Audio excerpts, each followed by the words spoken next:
Listen up, healthcare workers. Today's topic is all about fear. You know what I'm talking about. We deal with fear every single day. It's a normal emotion that we all face. And for some of you, we literally fear so many things like mistakes, or that we're not good enough, or that we're inadequate, or we're not smart enough, or we're not capable enough, or what are we going to do if we can't handle this situation? Listen, it's hard enough to face your own fears, which I'm going to tell you it is possible to rise above it and conquer your fears. And as healthcare workers, we're not even touching the fact that the people that you provide care to are full of fear. I mean, their patients and their families and any visitors, they're so stressed and so afraid of the unknown. And for so many of them, when you think about it, the types of fear that they fear that's different from the fear you're going to see is they fear things like a diagnosis and not knowing what a treatment plan will look like, not knowing what a prognosis will be like. This fear of I can't be independent anymore. I have to rely on somebody, or I just lack knowledge even to be able to make basic decisions about my own health care. And so for so many people, the people that we serve, the fear for them is, again, the fear of the unknown. And this is often the cause of many untoward behaviors. And you will always hear me talk about this because pretty much when it comes to healthcare, when you think about it, when you really, really think about it, you know what to do in every given situation. You pretty much know exactly what's going to happen, what's going to transpire. And for the people that you serve, without having a healthcare background, the emotions that you're going to see that may just be a signal that there are some fear is things like anger and frustration, and they're impatient, and they're having mood changes, and they're depressed, and they're annoyed. There's maybe, verbal altercations. There maybe are physical altercations. You know this. Workplace violence is on the rise. And when I look at some of the data that's coming out of the NIH, again, I was looking at a study that was not too long ago where the NIH was looking at a number of studies. I think it was 47 different observational studies that they were looking at. And they observed that the prevalence of workplace violence against healthcare workers was on the rise. It was 62%, greater than 62%. Think about that. It's things like verbal abuse and psychological violence. It's things like threats, and it's things like people having altercations, sexual harassment. It's all kinds of things. And it probably, if you're like me, it probably leaves you wondering, how long it's going to be for them to study the long-term effects of the pandemic. Because when I think about the pandemic, this sort of post-pandemic world, and I think about how we've seen just the way people change in their interactions and the way they respond and react, of course there's this huge propensity for violence and anger and frustration. It's it's spilling out all over the place, and it's incredibly terrifying in a healthcare setting. And I think about somebody who was one of my family members who recently was hospitalized for a medical condition. And, this person really was suffering with just intractable pain, stopping you dead in your tracks and unable to do anything about it, right? And if you've never experienced this as a healthcare worker, I can only tell you, it's happened to me a couple times in my life. It's terrifying because you can't escape that pain. And thank goodness for modern medicine. I don't know how they did it back in the day. But for this loved one, really it was their response to being in so much pain and the frustration of not getting just someone to show empathy and compassion in the way that person was feeling at that moment. And so I will always remind you, I feel like in healthcare, we just got to do a better job sometimes recognizing that people are experiencing pain and people are experiencing suffering. Like not just the physical stuff, but like the emotional stuff. And we got to do much better with our communications. You know this. I mean, people are getting like drips and drabs of communication. And what does that do to the person? Well, it creates the conditions where someone is really operating from a place where there's unknown. They have no idea what to do. And it always makes me think about that famous Zig Ziglar quote on fear, where he says something that fear is either forget everything and run, or it's face everything and rise. And I love, love, love that sort of reflection because, like, when I think of even about myself during COVID, during that period, and I think about how I was responding in situations, there were so many times where I was that first fear response. I was like, I got to get out of here, right? This is too much. And that's the power of fear. But it's also an opportunity for us to constantly work at our skills and develop. Because for me, my story really became that all of that fear, all of that guilt and that shame and all those feelings that I felt while serving during the pandemic as a registered nurse and the people that I provided care to, I needed to do that in that moment. As hard as it was for me, that is what I needed to do. And so now I feel like I'm on that second part, which is really looking at fear from that lens of it's really just an opportunity to rise above it and to prove to myself that I can 100% do it. So I'm going to ask you, when you think about fear, which feeling comes to mind? Like, are you running from it? Or are you looking at it from that lens of, I can rise above it. It's a normal emotional response, and I don't need to be afraid of it. I need to recognize what's happening in the undercurrent that's causing that fear to surface. And fear comes out in so many different ways. It makes it so complex. And I believe a big piece of this is what neuroscientists have shown in their research, that, our brains are wired to that negativity focus. So that's the place that we go. It's there for us as protection. It's what tells us that something is afoot, that there's danger afoot, and we might have to do something different, but it can also cause us a lot of harm if we don't do anything about treating it.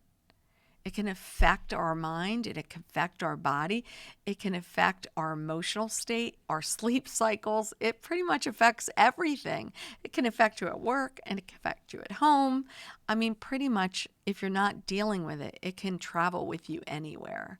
And what I know to be true about fear is that for so many people, when you think about this as healthcare workers, your entire life is full of all of these different experiences that happen to you from the time you were a little child to the time that you are right now here in life school. So every single one of those experiences feeds into your subconscious mind and teaches you about the way you should respond, or the way your body naturally feels it should respond. And for some people, it stops them dead in their tracks, right? It makes them feel like, I can't make any progress because I can't move forward from this state. I'm like in a state of fear. I will tell you, I feel for so many people, it's really just an opportunity to notice and recognize that you can manage through any challenging situation that you have with some basic coping skills. And you will always hear me promote this idea that we've got to do a better job of slowing down our pace as healthcare workers, right?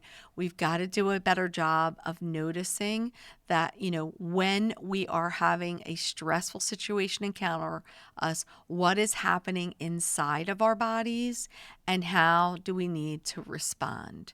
And if we build in those moments where we slow down our pace and we take a couple deep breaths and we sit, we picture something or someone that we love, that we are going to respond from a place where we naturally show more compassion and care and empathy in our own response. And I will tell you, I believe for most healthcare workers, people operate somewhere between those two spheres, right? Like they're not even recognizing they're in fear and all the behaviors are coming out of them as a result, and they're not putting the two and two together, or they're recognizing that I'm having these behaviors and I'm doing something about it, or I'm fighting really hard to change or to understand what's happening. And I'm going to always remind you as a healthcare worker, the reason why you need to understand how fear affects you as a healthcare person is because you're a healer. Like, you take care of people and you heal them through your words and your deeds and your actions. If it comes from a place where you're not even realizing what you're doing, then absolutely it's going to have a big impact. So I will tell you, I love, love, love the work of Pema Chodron in her book, The Places That Scare You the Most. And there are certainly aspects in that book where Pema does this really good job of reminding us how, as human beings, we are all here in life and we are all interconnected. That really, when you look at us, and you look at humanity, there aren't a lot of big differences between each other as human beings. We all experience hardship, pain, suffering, challenges, like all of those things that we see. And a big, big part of the work that we need to do while we're here in life school is really opening up our hearts and opening up our minds to look at how we handle and manage really difficult situations. And that is something that's necessary for us here in life school as healthcare professionals, because we must, as Pema reminds us all, we must come from a place where the spirit that's within us that is expressing outward is full of loving kindness. It's self-compassion in its purest form. Like, if you're going to care for somebody, if you're going to take care of somebody, we have to operate from that lens. And what I think she does so well in the book is she uses like a lot of positive affirmations to kind of remind us of this sort of superpower that we all have as human beings. And for me, I've really tried to integrate using positive affirmations in my daily practice to reduce many of the fears that I've encountered or that I've experienced, just in navigating through this earth, right? There's so many unknowns, and I feel like it's very easy for us to get caught up in this. So one of the things that I love to do is really to just really think before I leap out of bed every day, right? I start my day off in gratitude, just being thankful that I have another day on this earth, right? And I have another opportunity to teach and educate and make a difference in healthcare, right? That is first and foremost to my sort of mission here in life school, which is to take all this knowledge and expertise and to share it with all of you so that you can be the best version of you. I mean, that's the intent. But I also recognize that in the course of the day, I'm a healer, right? That's why I'm a nurse. I've always been a healer. I'm always drawn by compassion and empathy to want to help out or do something or fix something or make it better, right? And so I love, love, love using the affirmation of today will bring me healing and happiness to those in need. Today will bring me healing and happiness to those in need. And why do I say that over and over again sometimes? It's really just to set that intention in my mind. It reinforces the things that I really want to see in healthcare, not just in myself, but for the benefit of humanity, for healthcare. I mean, those affirmations are so important to do because that's me setting where I want my mind to focus on. And if I'm giving intention to that, if I'm really considering that that's where I want to go, guess where I'm probably going to go? In that direction. That's just how powerful our minds can be when we really use these positive affirmations. But very often, positive affirmations are not enough. A big portion of the work that we all have to do here in life school is we've got to really cultivate our skills to really make sure that we're cultivating compassion in every single situation. And a lot of this has to do with noticing the way we feel in any given situation and how that experience is going to direct the way we provide care. So one of the things that I really, really love that Pema does in the book, and I've taken this practice into the setting of healthcare just for in terms of education, is she really outlines this idea that every single person is coming to this earth with like suffering and burden and struggle, and we just don't know what it is for the person, right? I will never know what it's like for those people that I provide care with. Even if I care for them over and over again, I'm only getting a glimpse into their life in that particular moment. So, how do we go to a place where we show compassion? And instead of being afraid of people's responses or afraid of the unknown and how we're going to react in a given situation, how can we just create the conditions where we're cultivating this compassion and we're doing it every single day? Well, she gives this really great example of when we put ourselves in a place where we allow ourselves, even for if it's just a moment, to feel what it must be like for that person. Like truly feel the emotion, what it must feel like. That, in an essence, prepares us to respond in a place that's full of love instead. And that seems so simplistic to me, right? I mean, it seems so basic when you really think about it. But it really isn't that basic. The idea that as a healthcare professional, there's going to be so many things you will never know. There's going to be so many situations where you are going to be racked to the core in fear because you're dealing with people who are sick and not well, and you're never seeing people at their best. That's going to happen. But the secret to that is really to practice and trust that you are a person that was designed and put on this earth here in life school to show compassion and empathy in every single situation. And that, yes, you're going to have different fears. That's going to pop up every single time, especially if you're that type of person where you just haven't achieved mastery of your skills. And even if you've achieved mastery, you're still going to have different fears because you go through different stages in your life. You're going to have different experiences that are going to happen to you. And as a result, that's going to throw you right back into the unknown. I mean, that is normal for human behaviors.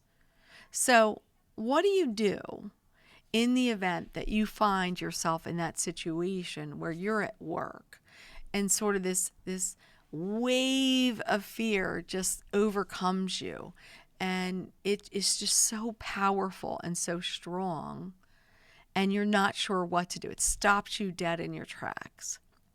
Well, I guess the best advice that I could give is really number one, we just got to get better at identifying the emotions that are happening first and foremost. I mean, so many times I think we're navigating through life that we're not even appreciating what is happening around us. Like we're not even like realizing what's happening within our bodies, to our bodies, around our bodies. So you will always hear me say, like one of the things we can do is ask ourselves like, okay, what is going on right now? What am I afraid of? Right? And allow yourself to like give your mind just a second to like sort that out. And if nothing comes to mind, just give it a minute, right? Don't rush through this. Like talk it over to yourself. What are you afraid of? What are you afraid of? Something's going to pop into your mind. And as it pops into your mind, it's going to be really important for you to label that. Like, okay, I'm afraid that I'm not going to get everything done because I'm looking at my watch, I'm looking at my assignment, and I'm thinking, oh, I'm never going to get it done. I'm not going to be able to give good care. Like, that's just not going to happen, right? Accept it and normalize it. Like, that's the feeling, right? That's what's going to happen. And that fear that's bubbling up, that's the normal emotion. It doesn't mean that it's a bad emotion. It just means it's an emotion. And the only way we're going to get better here in life school is if we train our minds and our bodies to recognize our emotions. We label it, we notice it, we recognize it, and we don't just breeze by it because you can't release an emotion. You can't get rid of something if you're not even willing to admit that it's there. And even if it's intimidating, sometimes it's just a matter of us reassuring ourselves like, hey, this is nothing that I'm not prepared to handle. I've been in this boat before. This is not my first rodeo. It's not the first time I've been in this situation. And it's going to require that you shift your perspective, right? And so part of that is really going to be about learning how to reframe it and reframe that experience. So try to look at it from a different perspective, right? Look at it a different lens, ways that you can overcome it. I will tell you, the more you do this as a regular routine while you're here in life school, the more you notice, like, okay, that's that emotion. I feel like it's making me afraid, right? And I'm going to like greet that emotion. I'm going to accept that that's what I'm feeling. I'm going to normalize it. I'm going to label it. I'm going to reframe it. I'm going to say, okay, I'm saying hello to you, but I'm going to allow it to pass on by. And again, some of this might require like some deeper work, which is going to be like visualization techniques and just like finding ways to like visualize yourself in a different environment, right? And it takes a little bit of time to get used to it. But it is 100% possible. People navigate the earth and they're not being activated in a state of fear all the time because they're going back and recognizing and saying to themselves, okay, when that happens to me, what is the direct result of that? Like, what am I noticing in myself? And how can I reassure myself? How can I reframe that out? How can I change that? How do I spot the differences? How do I even take something that is really, really hard for me and look at it in a different way? And believe me, the big stuff, like that you're terrified of, and the things that happen to you that could be very traumatic from experience that happened to you over the course of your life. Listen, this is the stuff where you're going to need to get like professional, therapy and support to help you to get you to a state where you can manage this stuff. In a better way, in a more productive way, where you're not triggered and you're not allowing yourself to be activated by your environment, that you're using those really good coping skills to really find different ways to address and manage your fear. And you will always, always, always hear me say that a big piece of to rising above this idea of being in a state of fear is we've got to do a better job as healthcare professionals of practicing mindfulness. And sometimes people say to me, I don't believe in mindfulness. Listen, I don't even care what you call it. If you want to call it just practicing being in silence, I think that's okay too.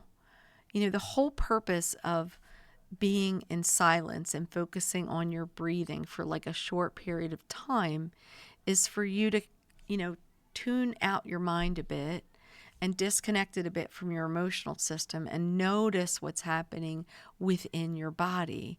Like the whole point of it is to get to a state where you are having sort of a more regulated emotional response, and that you're doing that through like really good breathing techniques and slowing down your pace and just like sitting in silence and allowing that to be very healing.